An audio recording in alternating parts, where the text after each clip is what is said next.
Happy Onam. അപ്പോൾ എല്ലാവർക്കും ഓണാശംസകൾ.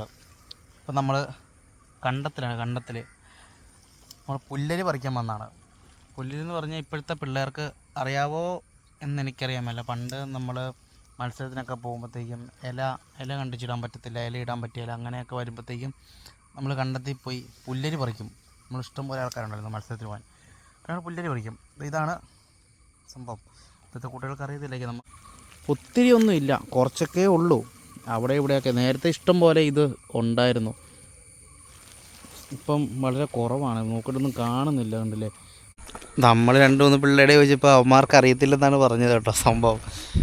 ഇവിടെ കുറച്ച് കണ്ടെത്തി വന്നു. ഇവിടെ കുറച്ചുകൂടെ ഉണ്ടെന്ന് തോന്നുന്നു, നമുക്കതുകൂടെ പറിക്കാം.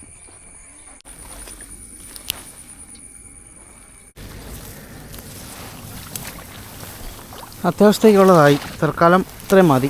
നിനക്ക് ഈ സാധനം എന്നാണെന്നറിയാമോ? അറിയത്തില്ല. മിന്നൂസാണ് നമ്മളിവിടെ എല്ലാ പൂക്കളിടാനും ഒരുക്കാനും എല്ലാത്തിനും നമ്മുടെ ഉണ്ടായിരുന്നു. എല്ലാവരും ഉണ്ടായിരുന്നു നമ്മുടെ കൂടെ. മിന്നൂസ് നമ്മളോട് എല്ലാ പരിപാടിക്കും കൂടി. പൂവൊക്കെ അത്യാവശ്യം നുറുക്കി ഇടുന്നുണ്ട് ആശാൻ. നമ്മൾ തലേദിവസം തന്നെ കുറച്ച് പൂവൊക്കെ മേടിച്ചായിരുന്നു. അത്യാവശ്യം നല്ല റേറ്റ് തന്നെയായിരുന്നു പൂവിന്. പുല്ലരിയുടെ കാര്യം നേരത്തെ പറഞ്ഞാണ്. പണ്ട് ഇഷ്ടംപോലെ നമ്മൾ പുല്ലരിയായിട്ട് നമ്മൾ പറിക്കാൻ വേണ്ടി ഒരുപാട് നടന്നിട്ടുണ്ട്. മിന്നൂസ് നമ്മളിവിടെ പുല്ലരി പറിക്കാനായിട്ട് കൂടി. അത് കുറച്ച് പാടാണ്, എന്നാലും കുഴപ്പമില്ല. നനഞ്ഞിരിക്കുന്നതുകൊണ്ട് ഒട്ടിയാണ് എല്ലാം ഇരിക്കുന്നത്, പുല്ലരി ഇരിക്കുന്നത്. അല്ലെങ്കിൽ നല്ല വേർപെട്ട് ഇരിക്കേണ്ടതാണ്. ഇപ്പം എല്ലാം ഒട്ടിയാണ് ഇരിക്കുന്നത്. ഉള്ള കാര്യത്തെല്ലാം ചെയ്യുന്നുണ്ട്.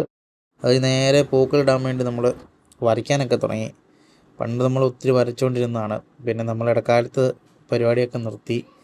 പിന്നെ കുറേ വർഷങ്ങളായിട്ട് ഞാനിപ്പോൾ ഓണത്തിന് ആഘോഷിക്കാൻ ഇവിടെ കാണത്തില്ല, യാത്രകളൊക്കെ ആയിരുന്നു. പിന്നെ ഇപ്പോൾ ചേച്ചിയും കൊച്ചൊക്കെ വന്നതുകൊണ്ട് നമ്മൾ കുറേ വർഷങ്ങൾക്ക് ശേഷമാണ് ഇപ്പം പൂക്കളിടുന്നതും സദ്യയെല്ലാം ആഘോഷങ്ങളാക്കി മാറ്റിയത്. പൂക്കളെല്ലാം ഇട്ട് ഇതാണ് നമ്മുടെ ലാസ്റ്റ് അത്തപ്പൂ. എല്ലാവർക്കും ഇഷ്ടപ്പെട്ടെന്ന് വിചാരിക്കുന്നു. എല്ലാവർക്കും ഓണാശംസകൾ.